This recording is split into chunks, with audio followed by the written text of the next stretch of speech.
Hey guys, welcome to our podcast, Love Unveiled. My name is Tré. My name is Chané, and this is episode 3. So guys, we wanted to get this episode to you because it's so important to us. We really appreciate all the feedback and engagement we had on our last two videos. It's been a tough week, to be honest with you guys. We've been dealing with a lot in our family. There's a potential lawsuit that might be happening. Can't really discuss that at this moment, but we will be, sharing some details about what's going on once we got the whole situation settled. So we just wanted to let you know we're committed to getting these videos out to you. So thank you guys. We really appreciate it. All right, so quick, fun little story. You guys can give your opinions after you hear everything. So there was a guy who went on a date. The date was going really well. They were vibing well. So he hit her up for a second date, this time at his apartment, and she showed up. They had a great time again. And then ultimately that date ended, and then she just ghosted. He never heard from her again. Wonder why, okay? So he was wondering why as well. He got in contact with her finally, and she pretty much said it was a little immature, and I got the ick pretty much because you left Christmas decoration up several months after December. Christmas, okay, I got it. So it was what month? Like February. So is she in the wrong for that, or is that a legitimate reason to ghost somebody? Okay. Normally, I would be 100% on board with her decision because there is one of our neighbors in this neighborhood. They leave their Christmas lights on year round. Like, there's a Christmas tree when you walk past their house in like July. It's on. And I get a little creeped out about that. Definitely. I tell Chané, something's going on in that house. I don't know what. It's just a halfway house. I don't know. But we got to steer clear of that house. So 100% I would be on her side if we didn't have some remnants of Christmas decorations up still. And was it April now? We still have a few. No, things. not a few. It's literally one sticker on a wall. Yeah, but it's there though. You can't even tell it's there, which is why I keep forgetting to take it down. So normally I would be on her side 100%. I'd be creeped out as well. Something's definitely wrong. Now, did he give any more details about these decorations? Like, why does he have them up? Well, yeah, he gave more detail to her and said, he had a lot of childhood trauma growing up, so Christmas just brought like this joy for him that he didn't get to experience. So he just likes to leave his decorations up every Christmas now, and only for like a few months, I guess. I don't know, just a few months, and then they'll come down. But he had an elf on the shelf, and that was like the main thing for her, where she was like, "Ooh, like you're a single guy and you're doing elf on the shelf." Okay, so who's he doing it for? Himself? Like he's not hiding the elf. He just bought one, and it's a part displayed of his decorations. Yeah. Okay, so this story is really giving Elf. You guys seen that movie, right? Elf, Will Ferrell? Yeah, this is really giving Elf at the moment. Because the guy, he thought he was a real life elf, and I'm starting to think this wasn't he? I mean, he was. He was supposed to be a real life. Yeah, he was. If you suspend your disbelief, like if you just like buy into the movie. Well, that's true. Yeah. But in reality, he's not an elf, y'all. And this guy's not an elf. What is he doing? Well, there's no elves in real life. Why is he in the Christmas mood like that tough? Like something. So Elf is like, he legit feels he's an elf. So he makes the toys. He wants to play with all the toys. So that's a childlike personality. This guy wasn't childlike. I don't know. He wasn't, but she just felt like you're a single grown man and you have your decorations up. That's a little immature is how she felt. But he felt like, well, I explained why you were accepting of the explanation, made me feel like we were going to continue, and then you just bounced out. You bounced out. Yeah. Yeah, I don't know. These dating apps, you come across some oddballs, to say the least. And I don't know. I just feel like we need to get back to that traditional way of meeting people. I don't know if she met him online. Did she meet him online, or Yeah, they met online. Yeah. See, there's been experiences that I've heard from close friends, loved ones, that everything is going good until this one this one detail that's off, and it's usually something pretty tragic. So I mean, it's always something I picked up. Like, as soon as they're telling me the story, I'm always like, that's odd. Yeah. That's a no. Right. But yeah. So yeah, dude's giving elf. It's a no for me. It's a no. It's a hard no. 100% agree with old girl. When he was talking, he sounded a little dweeby. So Okay. that already I would have just off of voice, I would have felt like he was a little immature. Yeah. Just with the voice alone. Okay. So that's how girls think, huh? So I mean, I'm different. I'm different. Okay. Yeah. So, guys, give your opinion about this story in the comments. We would love to hear what you have to say. Yeah. And then since you brought up dating apps, and that is how they met. So, is it cheating if you have a dating app, you meet somebody, you're clicking, you're vibing, you pursue things with this person, but you leave your dating apps up? Active. They're active. And you go on them every now and then when you're bored. Just to see what's there. See. Oh, okay. Okay, what are your thoughts on that? As the woman, I guess it would, because I was like that. I mean, I didn't have dating apps, but my mentality, that's how I would have been dating back then. Like, if we weren't exclusive, yeah, my apps would have still been up. Absolutely. I'm not one to ever put all my eggs in one basket. So I definitely I don't think that's cheating unless you guys were exclusive. If you guys are exclusive and the apps are still up, then yeah, I would definitely feel away. Feel away, for sure. Okay, so dating apps. Should you keep them active once you found the one? Assuming, is that the scenario that you found the one? If you found the one, I feel as though that if it's the one, then you need to put your eggs in one basket because he's the one, right? Or she's the one. You need to put your eggs in that basket at that point. So I could see holding on to the different apps, keeping them active, checking them from time to time. That's showing that the relationship isn't as solid as you're leading on, I would say. That's showing that that you guys are not as exclusive as you are.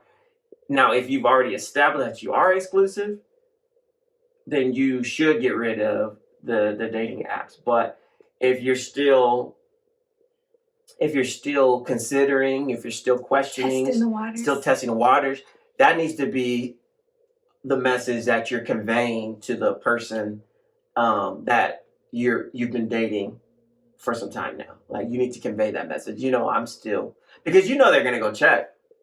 If that person met you on the dating app, they're gonna go eventually and see if the dating app is still open. That's what you would do it? Absolutely. I would go check. I would say, okay, well, now we've been talking for 3 weeks, 4 weeks. It's starting to get a little serious. Let me go see if the dating app. Oh, it's still up. Okay, then that's free range. Right?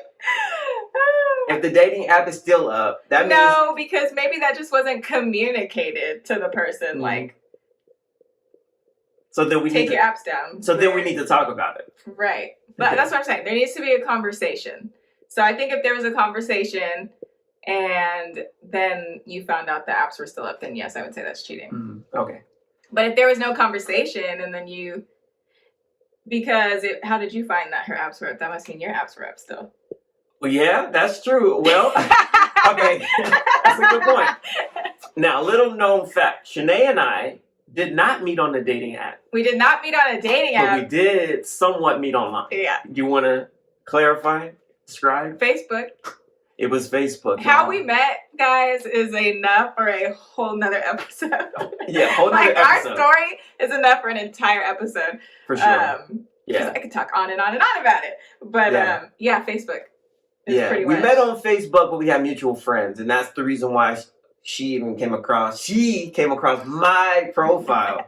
Wow. Yeah. You want to go into the story, or not? No. Okay. We'll talk about it another time. Leave us a comment letting us know if you guys want to hear that story. It's a very interesting one. Chané loves to talk about it, and yeah, we'll talk about that on our next episode. Yeah. But we're gonna go into our next topic. All right, so next topic, guys, is love languages. There's 5 different love languages. I'm sure a lot of you guys are familiar with them. But if you're not, could you describe or, So the 5, there is gift giving / receiving. There's quality time, physical touch, acts of service, and words of affirmation. Words of affirmation. Yeah. So I guess I can talk about, what do you guys think? Like, just. What do you think I am? What do you think Tré is? Yeah, what do you guys think? I'll give you a moment to think about it. I don't know if it's going to be a shocker or not. It could be. All right, so I'll talk about mine first. I guess I'll start with what I am not. Okay. And this has been consistent. Now, when you do the love language test to figure out what, how you like to receive love, that's what the whole point of it is, right? It could change. It could change over time, but consistently, my least, what do you call it? My least love language? Your bottom. My bottom. Okay. You got 5. My bottom love language is actually physical touch. Right. Physical touch. Now, I don't know why that is, but, I just don't respond that well. People touching me, like, in any context, really. I do love giving my wife hugs and kisses, but I feel like I have to initiate. I don't know. Well, not necessarily. I prefer to initiate. Initiate what? Hugs and kisses? I prefer to You initiate. tripping. Anyways, go on to your number 4. I don't know what my number 4 is. Probably gift giving. Or receiving gifts. Right. Like I do it's gift receiving is the love language, but obviously it's giving. Like when that's how you would show love if gift receiving was your number 1. Right. So receiving gifts, that's probably my second to last love language. But I do like to give gifts, so it's kind of interesting that like you could show affection one way, but not necessarily like it or accept it the same way. So right. What are the next ones? I say my number 3 would be maybe words of affirmation. Yeah, definitely. I say words of affirmation. So basically, what that means is like you thrive off people giving you compliments or just saying loving things to you, right? Throughout the day. Reassurance. So, reassurance. So that's my number 3. I would say. My number 2 and number 1 kind of flip-flop every once in a while, to be honest with you. And it just depends. I think it's been pretty steady overall, but every once in a while it flip-flops. My number 2 would have to be quality time. I love quality time with my wife. And so sometimes that's my number 1, sometimes that's my number 2. But I really enjoy that quality time. But Chané loves to tell everybody this. My number 1 is acts of service. Acts of service, y'all. And he likes things being done for him. Yeah, it's thoughtful. I love thoughtful gestures. You know what I mean? I like thoughtful gestures. My wife, when she makes my lunch, for work, I enjoy that. Like, that just motivates me. It makes me feel like she loves me. Right. And I enjoy doing it because I know how much she loves it. Yeah. So let's talk about, you don't have to go through your whole 5 if you don't want to, but if you want to, you can. My I'll just say my top 3, and I'll say my top 3 because my second and my third are tied. Okay. My number 1 is physical touch. That's my number 5. And that has been consistent for all the years we've known each other. You're supposed to take the test, like retest once a year because it can constantly change. But that has been consistent all the way through, physical touch. My number 2 and 3 are tied for quality time and words of affirmation. And it used to not be that.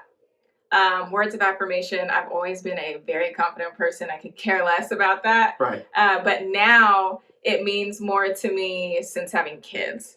Mm-hmm. So since having kids, I do like when he says little things to me like, oh, you look good, or wow, you did that. Like, I don't know. I just like hearing stuff like that now. Right. So those are my top 3. Yeah, and you do look good. You look great, baby. Thank you. Awesome. So yeah, we talked about love languages. You guys leave in the comments. Tell us what your love language is. Were there any surprises from hearing Chané's or my love languages? Like, was there anything surprising to you guys? I don't know. Just let us know. I mean, I don't think it was surprising. We haven't touched this whole video, so. Wow. We're touching right now. My knee is touching her knee. You guys just can't see that. See, you only see what we can show you. I feel like most women, I could be wrong, but I feel like most women are physical touch, and I feel like most men are acts of service. Either acts of service or gift receiving, I think, are the top 2 for men, in my opinion. Mm-hmm. Now, you guys may not know this, but your children, if you're parents out there, they actually have love languages as well. And there's different ones. There's different ones. I can't remember all of them, to be honest with you. We might have to look them up and talk about this at a later time. Right. But did you want to comment on that? No. Yeah. Your children actually have love languages as well. Yeah. And typically children like quality time. That's like one of their top ones. There's like and physical touch is consideration is one for them. Okay. Yeah. There's a book that we will link and we'll actually leave in the description so that you guys can check it out. But yeah, your children have love language as well. And one of the top ones are usually physical touch, quality time, and quality time. Those are there's certain ages though that you have to test them to see, because the younger they are, it's pretty much all of them. Yeah. They like all of them. So yeah, it doesn't get like specific until they're a little older. I think they like the age I want to say is like 11. I see. Yeah. But yeah, so what is the point of these love languages to begin with? The point is everybody has a way that they receive love, the way that, you know, they express love but also receive love. And so you should be considerate of your partners. You should be considerate of your children's way of how they like to receive love, because that's going to make them feel special. That's going to make them feel as though you love them. And it's really important to do that. Being a man, you know, we might feel like giving love to our wives or to our partner or whatever the case. We might feel like, let me get them something. Like, let me just have her dripped out real quick. Like, I'm going to get her these shoes. I'm going to get her this purse. And those things are great. And, you know, women do like gifts, but not every woman may feel like that's the way they want to receive love. I try to give my wife flowers earlier in our relationship. Not try, you did. I gave her flowers. I gave her roses, but I used to also like to give her sunflowers. Sunflowers is like all you gave me. I gave you roses. Yeah, at certain points. Yes, I did. Remember. Dating? Well, early marriage. Marriage. Yeah, you gave me roses. But I think dating, it was sunflowers. Right. But my point is, ultimately, she told me like, hey, these are beautiful and all, but I don't really like flowers.